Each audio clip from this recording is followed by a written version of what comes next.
විශේෂයෙන්ම මේ සිදුවීම සම්බන්ධව අපි පාර්ලිමේන්තුවේ ඉන්න ආණ්ඩු පක්ෂයේ සියලුම മന്ത്രിවරියන් හැටියටත් අපි රජය හැටියට ආණ්ඩුව හැටියට අපි මේ සිදුවීම දැඩි ලෙස අපි හෙලා දකිනවා. මේ විදිහේ හිංසාකාරී අපරාධයන් කිසිම ගැහැණියකට සිදුවිය නොයුතු බව අපි ඉතාමත් දැඩිව විශ්වාස කරන අතරම ඒ වගේම කාන්තාවන් සහ දරුවන් ආරක්ෂා කර ගැනීම සඳහා අපි ඉතාමත් වගකීම් සහගතව කටයුතු කරන දේශපාලන ව්‍යාපාරයක් හැටියට මේ සිදුවෙච්ච සිදුවීම අපි කිසිසේත්ම අනුමත කරන්නේ නැහැ.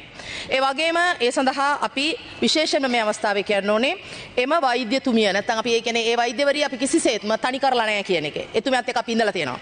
අපි පක්ෂයක් හැටියටත් අපි විශේෂයෙන්ම මේ පාර්ලිමේන්තුවේ කාන්තාවන් හැටියට මේ සිදුවීමට අපි දැඩිව අපේ විරෝධය ප්‍රකාශ කරන අතර මේ සිදුවීම සම්බන්ධව අපිට ගන්න පුළුවන් උපරිම ක්‍රියාමාර්ග ඒ අපරාධකරුවා සොයා යාමේ ඉඳලා ඇයට යුක්තිය ඉෂ්ට කර දීම සඳහා වන ඒ අඛණ්ඩ ක්‍රියාවලියේ අපි ඇයත් එක්ක හරියට මේ රටේ කාන්තාවන් සහ දරුවන් වෙනුවෙන් අපි ඉන්නවා.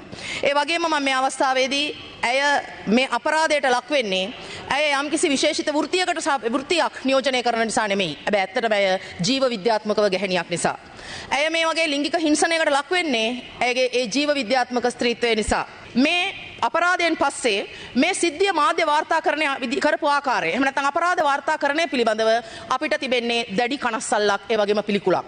ඒ සමහර මාධ්‍ය වලින් මේ අපරාධයක් වාර්තා කරපු විදිහට මේකේ යුක්තිය සොයා යාමේදී නැවත වතාවක් අගතියටපත් කෙනාට එහෙම නැත්නම් ඒ වින්දිතයාට මේ යුක්තිය ඉල්ලා සිටින්නට තිබෙන ධෛර්යය බිඳවට්ටනු ලබනවා.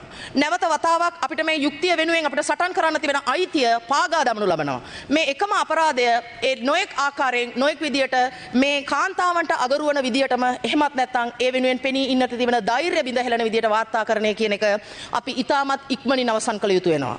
අපි දන්නවා මේ අපරාධයක් සිදු වුණාම විශේෂයෙන්ම මේ ලිංගික අපරාධයක් සිදු වුණාම මේක වාර්තාකරණයේදී ඒ ජුගුප්සාජනක අප්‍රසන්න අත්දැකීම් නැවත මාධ්‍ය හරහා හුවා දැක්වීම ඇතුලේ මේ ඒ අනන්‍යතාවය හෙළි කරන්නේ නැහැ කියන එකේ තේරුම නම සහ නම වයස ගම කියන එක විතරක් සංගවා ඉතුරු සියල්ල ප්‍රකාශ කිරීම නෙමෙයි. ඒ වාර්තාකරණයේදී තිබෙන සදාචාරාත්මක අවම සදාචාරයවත් ආරක්ෂා කරලා නැහැ කියන එක මේ මෑත සිදුවීමේදී අපි දැක්කා. මේ සිදුවීමෙන් පස්සේ ඒ ලබා දෙන ලද කට උත්තරය තවත් කාන්තාවක් විසින් හඬකවා නැවත ප්‍රචාරය කරලා ඒ ආකාරයට මේ ලබා දෙන සාක්ෂි නැවත මාධ්‍ය හරහා ප්‍රචාරය කිරීම තුළින් ඒ වින්දිතයාටම තවත් අගතියක් සිද්ධ වෙනවා කියන එක අපි විශ්වාස කරනවා. අන්නේ අගතියට එරෙහිව අපි සියලුම කාන්තාවන් එකතු වෙලා ඉන්නවා.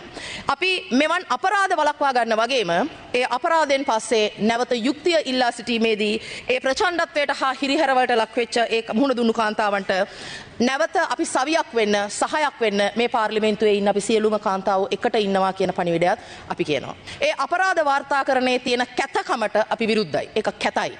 ඒ වාර්තාකරණය ඇතුලේ ඒ සිද්ධියට මුහුණ දෙන කාන්තාවගේ ධෛර්යය බිඳ වැටෙනවා. විශ්වාසය බිඳ වැටෙනවා. නීතිය පිළිබඳව වන පිළිගැනීම හා විශ්වාසය නැති වෙනවා. නැවත නීතිය ඉදිරියට ඇවිල්ලා තමාට යුක්තිය ඉල්ලන්න තියෙන ඒ අයිතිය වගේම ඒ විශ්වාසය බිඳ වැටීම නැවත කිසිම පුද්ගල හදවතක් තුළ ඇති කරන්න බෑ.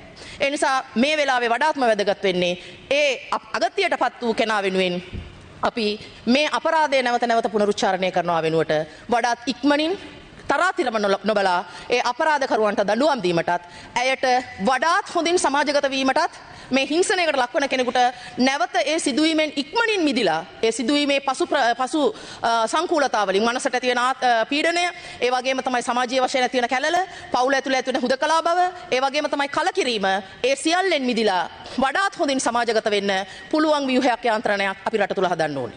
අන්න එතකොට තමයි ඒ සිද්ධ වෙච්ච හිංසනය මට ඒ තමාට සිද්ධ වෙච්ච හිංසනයෙන් පස්සේ තමාට පුද්ගලයෙක් හැටියට නැගිටින්න මේ සමාජය අත දුන්නා කියන විශ්වාසයක් ඇති වෙන්නේ. අන්න එහෙම විශ්වාසය ඇති කරන සමාජයක් වෙනුවෙන් තමයි අපි කටයුතු කරන්නේ. කතා කරන්නේ. ඒක නීතියෙන් විතරක් කරන්න බෑ.